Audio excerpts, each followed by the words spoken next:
lundi à vous, c'est Monsieur Seri qui vous parle de Saturday Night Live, l'épisode 3 de la saison 45 qui a eu lieu donc ce samedi, hein, le 12. Oui, voilà, j'essaie de faire ça de façon live et non coupée.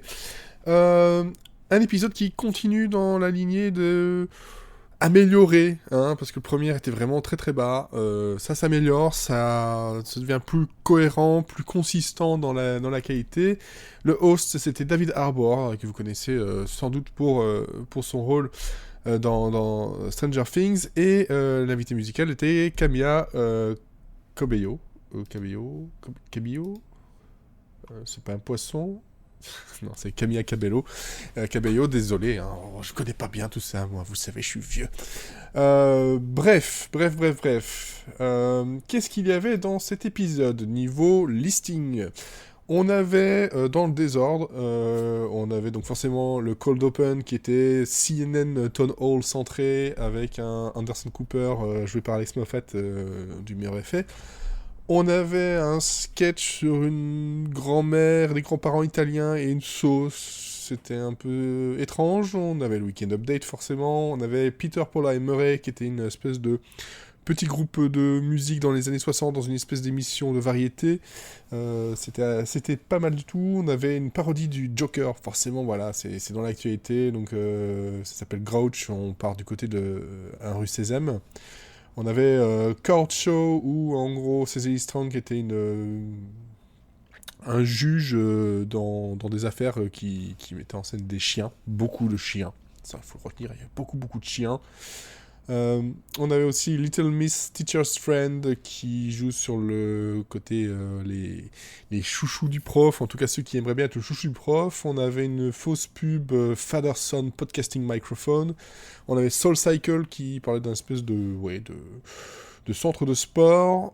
Et pour l'instant, niveau Cut for Time, donc les sketchs qui n'étaient pas dedans en live, c'est Giuliani and Associates, dont je vais revenir dessus dans la suite de cet épisode. Alors, on va faire dans le top du top, hein, ce qui est ressorti vraiment de cet épisode-là.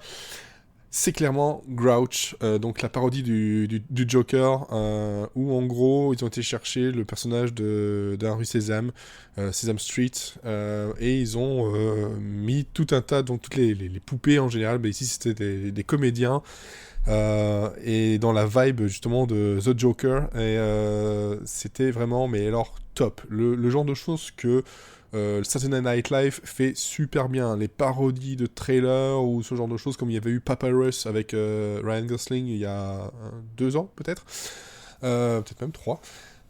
Et là, c'était top. David Harbour dans le rôle du Grouch, vraiment grognon. Pourquoi les grognons, des petits pics, notamment avec Elmo qui était joué, qui se fait arrêter. Il dit oui, vous arrêtez Elmo parce que Elmo est mexicain. Il fait des pics un peu politiques dedans, et on sentait vraiment le côté décalé et absurde comme il fait. Franchement, c'est à faire. Si vous avez rêvé à le voir sur YouTube sans que ce soit bloqué, regardez au moins ce sketch-là, parce que c'est vraiment du top du top. Ensuite, qu'est-ce qu'il y a eu de vraiment très bien? Moi, c'était le Peter, Paula and Murray, qui était donc ce groupe des années 60, un peu folk, où ils racontent des choses, et les paroles étaient vraiment succulentes, surtout celle de l'homme joué par David Harbour, où en gros, voilà, il parle de ce qui s'est passé dans ces dernières années, et bizarrement, lui, il tourne toujours ça vers des trucs un peu glauques, bizarres, parfois même un peu sexuels.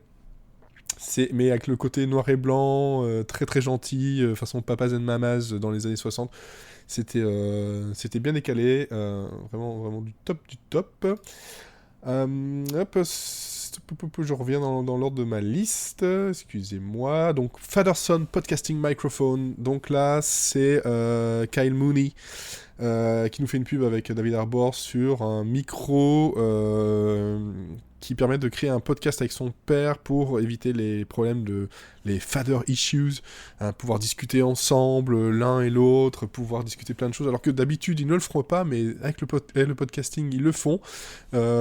C'est vachement bien tourné, c'est vachement drôle, et façon fausse pub.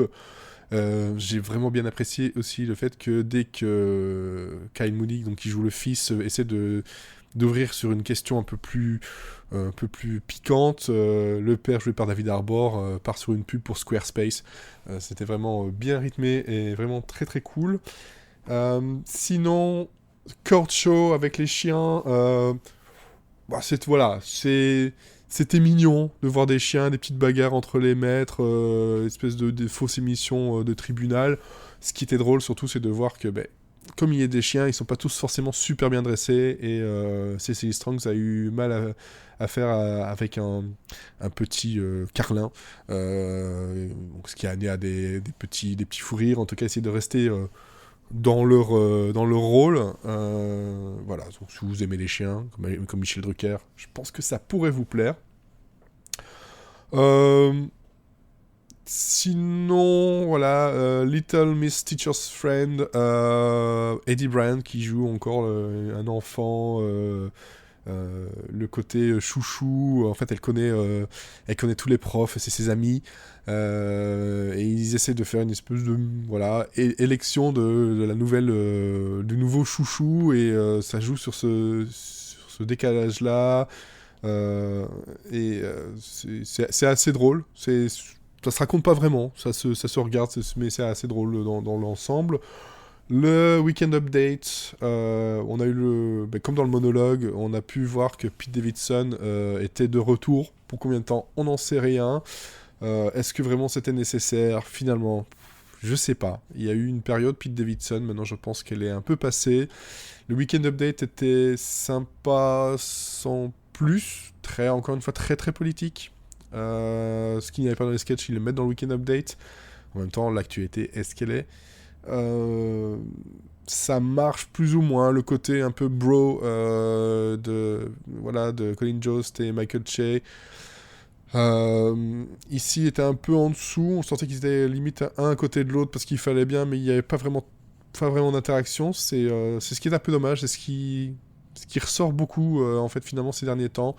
Peut-être il est temps d'avoir de nouvelles personnes au Weekend Update. Essayer de retrouver petite vibe Tina Fey et Amy Poehler, parce que voilà, c'est quand même les meilleurs.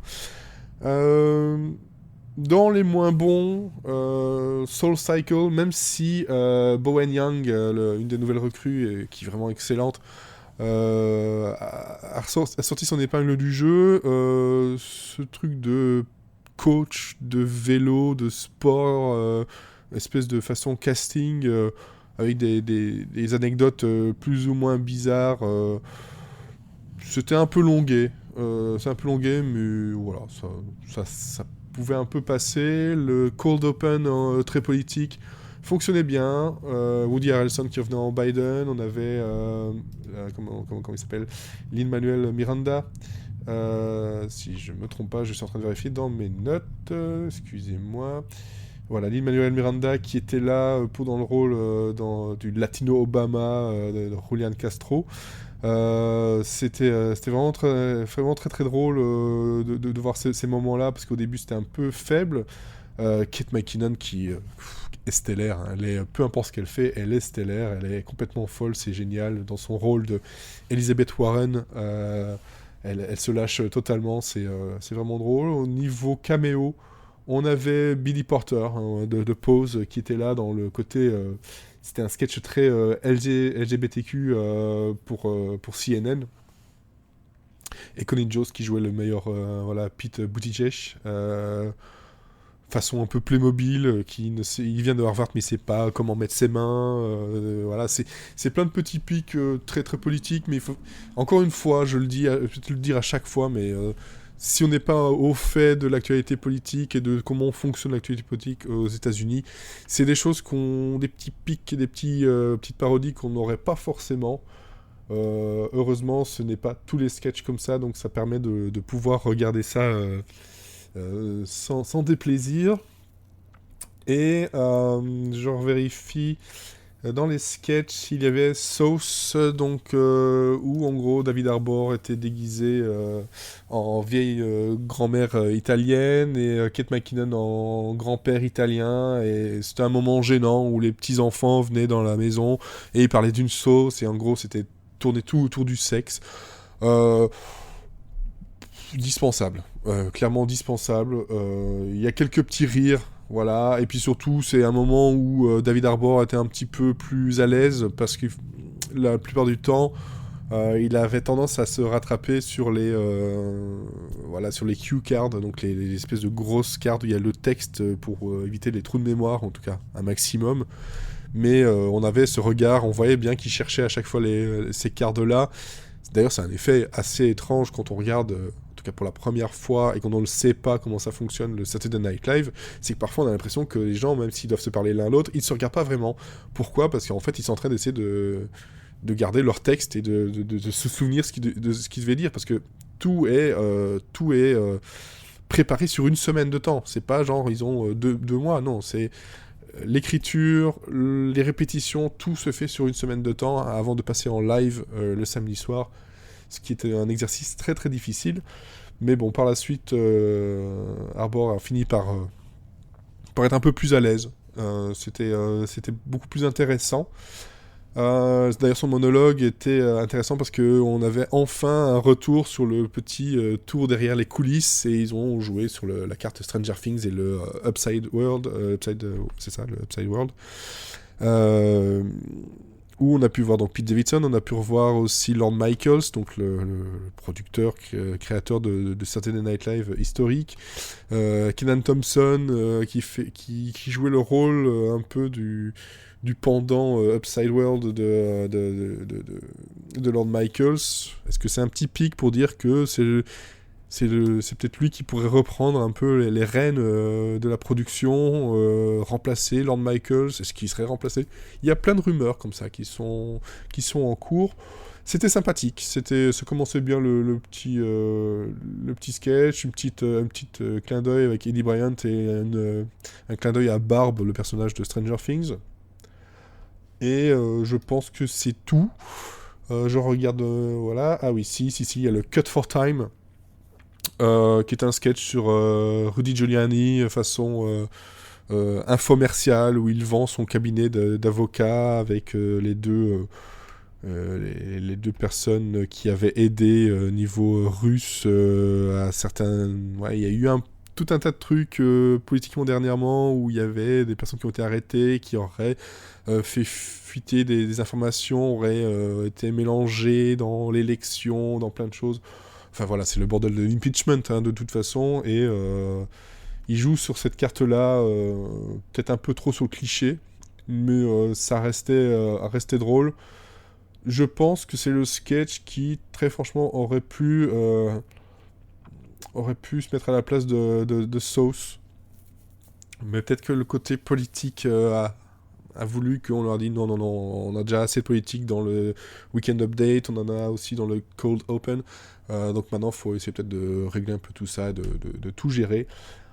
Mais bon, voilà, finalement, un épisode 3, vraiment de bonne qualité, un espoir pour la suite qui continue comme ça à prendre vraiment un rythme de croisière, de trouver les marques de chacun dans le cast. Oui, voilà, un bon épisode. À la semaine prochaine, j'espère que ça vous plaît toujours. N'hésitez pas à me laisser des commentaires, à réagir à ce que j'ai dit. Peut-être qu'il y a des sketchs que vous avez aimés et que moi j'ai pas aimé, et inversement. Voilà, et n'hésitez pas à partager autour de vous, faire découvrir Saturday Night Live au monde.